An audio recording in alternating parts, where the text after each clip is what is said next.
Des Walker was one of those defenders every club manager wanted to have on his side during the 80s and 90s, but his personal habits constantly challenged his demand in the market and made his life a mess.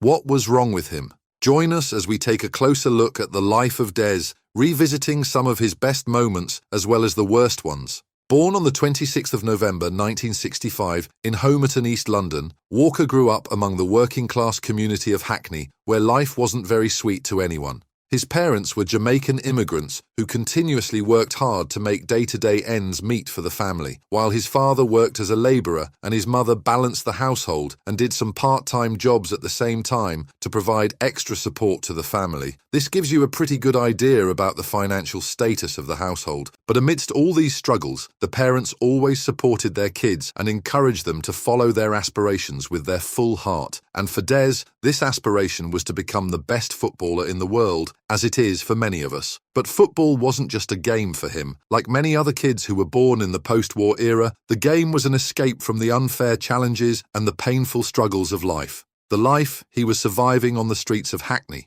However, these same streets also became Walker's first playground, as you'd often find the kid playing football with his friends here and there, wearing either torn shoes or completely nothing. As he grew up, his love for the game grew along, and he started playing in local games and tournaments that were far from professional and orthodox. If you consider professional football as the UFC, these local games were like the unplanned street fights where everything was possible. Playing in these local and intense games was very tough for Des, but they also made him strong, both mentally and physically, and this would be very significant in his playing style at the professional level. You know how they say, in order to give light to the whole world, the sun must burn itself. For a very long period of his early life, Des wasn't introduced to the professional aspect of the game. He didn't know how clubs used to form their teams and how one used to identify the key roles of every player in the team, but he knew how to play the game and how to play it with full dedication and determination. And this set him apart from everyone else, highlighting his natural potential as a player. Yet unfortunately, his journey to professional football was far from easy. It was a journey full of social challenges and economic hardships. Des often faced racial discrimination from other people, being the son of Jamaican immigrants among the so-called white people of England. And the worst thing was that this discrimination wasn't affecting his personal life only. It had a huge impact on Walker's career in football, for he was denied entry to many matches as a child. Money was another big challenge for the Walker family. Coming from a lower middle-class background, the Des did not have the luxury to enjoy even the basic economic enjoyments like having a proper football equipment set or getting an admission in a well-known football coaching academy. However, these challenges continuously created different sorts of obstacles in his path. They also served as the motivation and the fuel that would keep Des working hard to achieve his goal. And not on the first day, but ultimately one day, all his practice, determination, and devotion towards the game served off when he was finally selected to play for his school's football team. A chance for him to finally showcase what he really had up his sleeves all the time. In his school team, Des shone like a bright star in the dark night, and nobody could ignore his pure talent and skills. A black kid dominating the game during that era in England wasn't so common, yet it was unavoidable. The biggest turning point of his life finally came when he was spotted by a Nottingham scout while playing in a local game in London. The scout was so impressed with Walker's playing style and defence that he immediately asked him to join the youth camp of the club, where he could learn so many new skills and hone his existing ones too. And why on earth would Des reject the offer, right?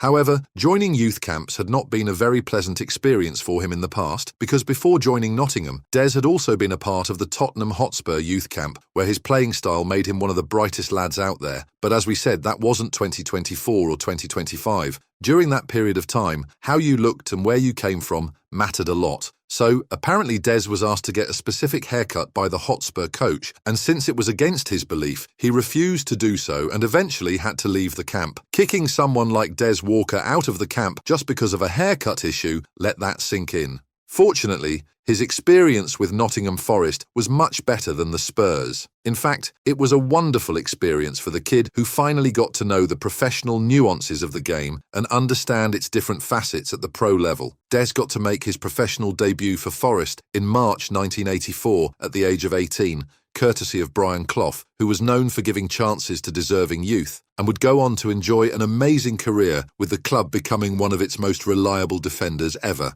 But all these qualities were only on the field.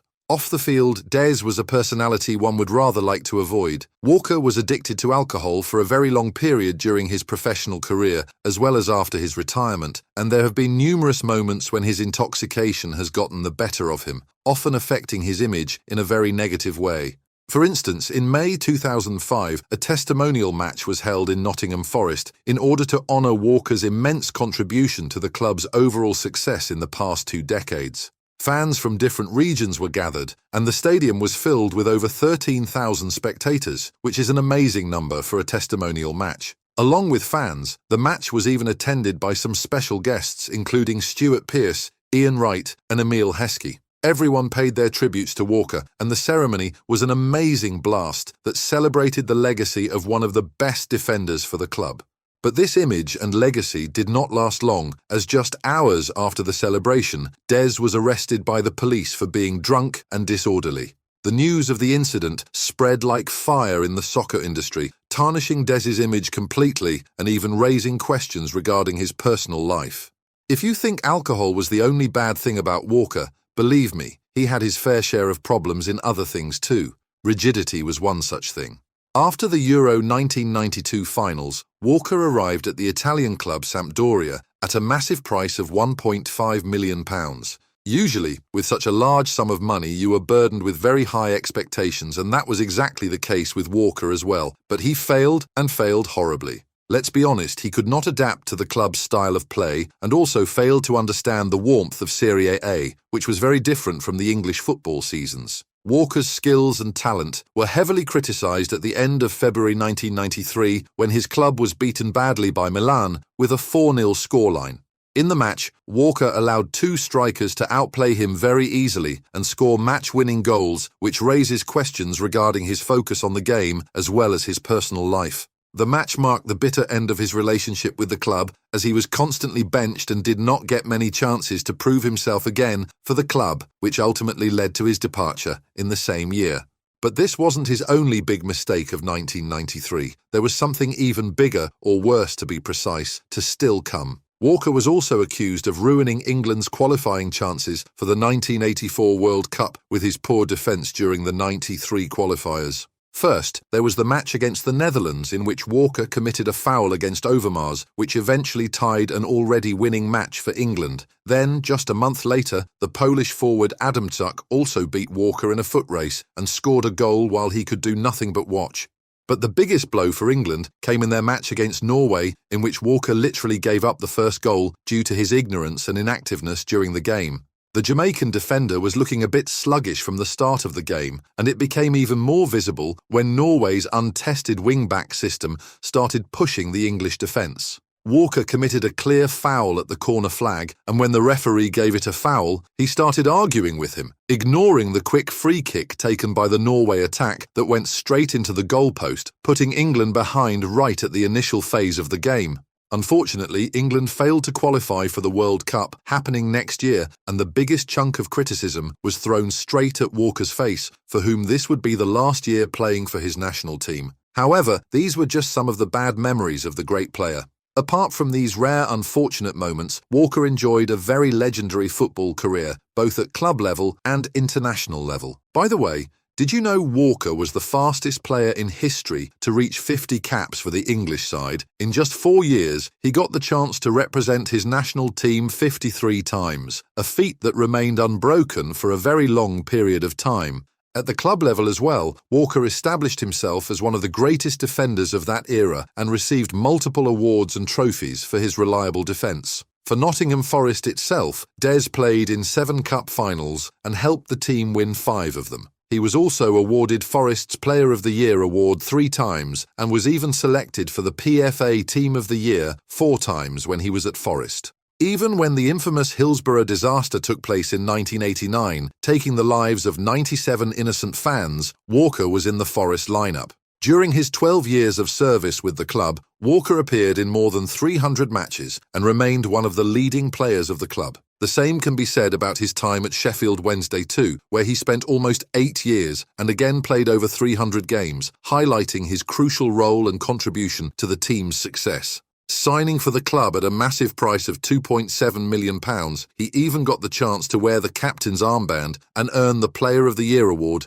in his very first season. Despite all his amazing achievements with Wednesday, Walker's loyalty remained with Nottingham Forest, as he would later on return to play for the club for 3 more years before finally retiring from the game once and for all. Unlike many footballers back then, Des did not choose to become a coach or club manager after his retirement. Maybe what happened on the day of the testimonial match never allowed Walker to try his luck in the football industry one more time. Or maybe he had already given his full attention to the game while he could. We honestly don't know. But what we know for sure is the fact that despite having so many struggles and challenges in his life, Walker defied all odds to become one of the greatest of all time.